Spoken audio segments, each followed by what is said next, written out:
Today, we're diving into a genuinely chilling true story, one that has absolutely baffled investigators and true crime followers for nearly 2 decades now. We're going to travel back to March 31st, 2006. Spring break had just kicked off for thousands of college students in Columbus, Ohio. But for one 27-year-old medical student, well, it wasn't the start of a relaxing vacation at all. It was the night he completely vanished without a single trace. We're going to break down the facts, the timeline, and the massive investigation into a case that just defies all logic.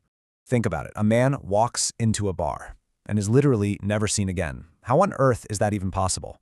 We are talking about a case with no body, no confirmed suspect, and absolutely zero verified sightings after that night.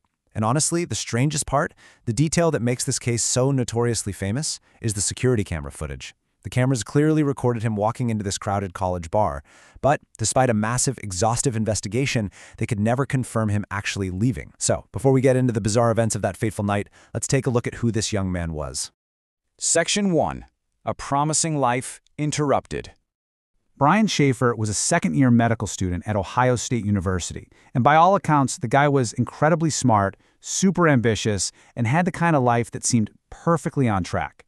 But right at that moment, he was dealing with a really complex mix of highs and lows. On one hand, he had this exciting future, a demanding career as a doctor, plus he was just days away from flying out to Miami for spring break with his girlfriend.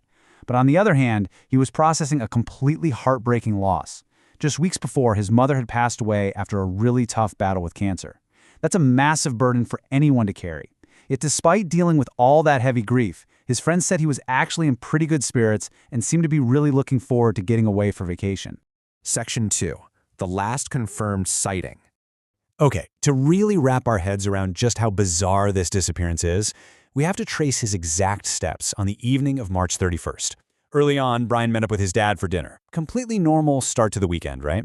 As it got later, he met up with a few friends to officially celebrate the start of spring break. Late into the night, the group ends up at a really popular, busy college spot called the Ugly Tuna Saloona, which was inside this complex called the South Campus Gateway. Security cameras definitely catch Brian entering with his friends. Then, at around 2 a.m., the camera captures something crucial. Brian is seen stepping just outside the entrance, briefly chatting with 2 women, and then he turns and heads right back toward the bar area. That grainy footage? That is the absolute last confirmed sighting of Brian Shaffer. Section 3. The Search for Answers. So, closing time rolls around at the Ugly Tuna. The lights come up, the music stops, and all the customers start pouring out into the street. Brian's friends are waiting for him outside on the sidewalk, but when he never comes out, they just figure, hey, he probably decided to head home on his own. It wasn't until the very next morning that panic actually set in. Every single call to his cell phone went straight to voicemail, and when they realized he hadn't slept at his apartment, the police were called. Right away, investigators are staring at this huge paradox. The cameras show Brian going in, but never coming out. So could he still be inside the building? The police launch this massive top-to-bottom search of the entire complex. They sweep the bathrooms, they clear out all the storage rooms, check the maintenance corridors, the utility spaces. They even went up and searched the roof at dawn. And despite this incredibly intense sweep of the building, they found absolutely nothing, not a single trace. After that, the investigation just explodes outward. Detectives pull hours of surveillance footage from the entire South Campus Gateway area. They check all the unmonitored employee service exits out back, thinking maybe he slipped out a side door, but they find zero evidence that he ever used them. They're interviewing his friends, grilling other witnesses from the bar, and everyone is telling the exact same story.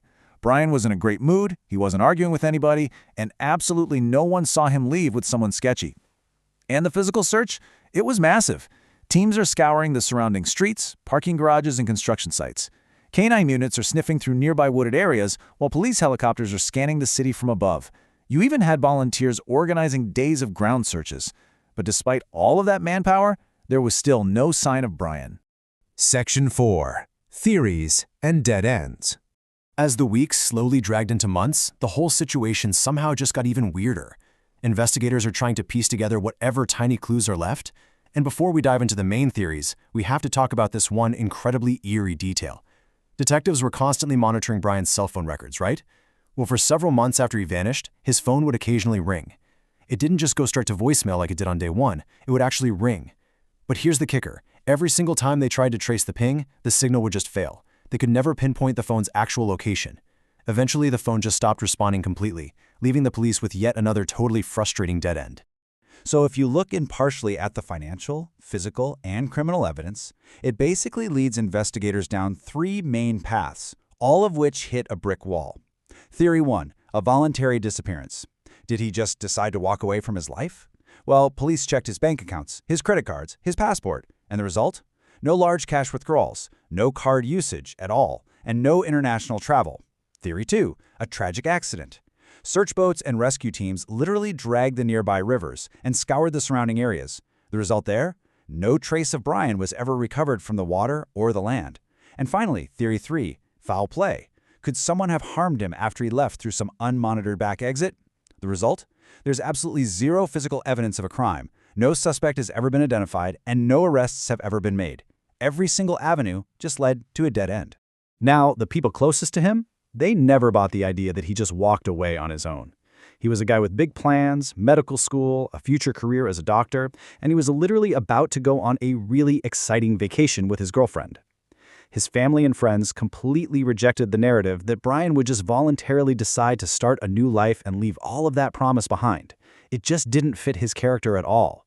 He wasn't the type of person to just abandon the people he loved, especially not right after losing his mom. Section 5, an enduring American mystery.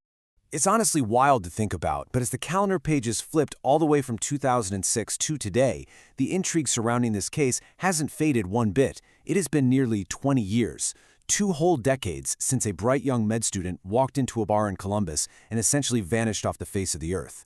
But, as we know, cold cases do get solved decades later, and investigators today still hold out hope. They believe that maybe just one forgotten detail tucked away in an old file, or maybe one witness who has stayed quiet all these years finally coming forward, or even a new leap in DNA and forensic tech. Any of those things could finally crack this case wide open. The tip lines are still active, just waiting for that one crucial puzzle piece. Thank you so much for joining me for this explainer. Ultimately, we always come back to the central paradox that makes this one of the greatest unsolved mysteries in modern American true crime. A man walks into a bar, the security cameras record him going in, but nobody can say with any certainty how or even if he ever actually left. Until that specific question is answered, the mystery remains. So, looking at the timeline, the layout of the building, and the complete lack of physical evidence, what do you think really happened to Brian Shaffer?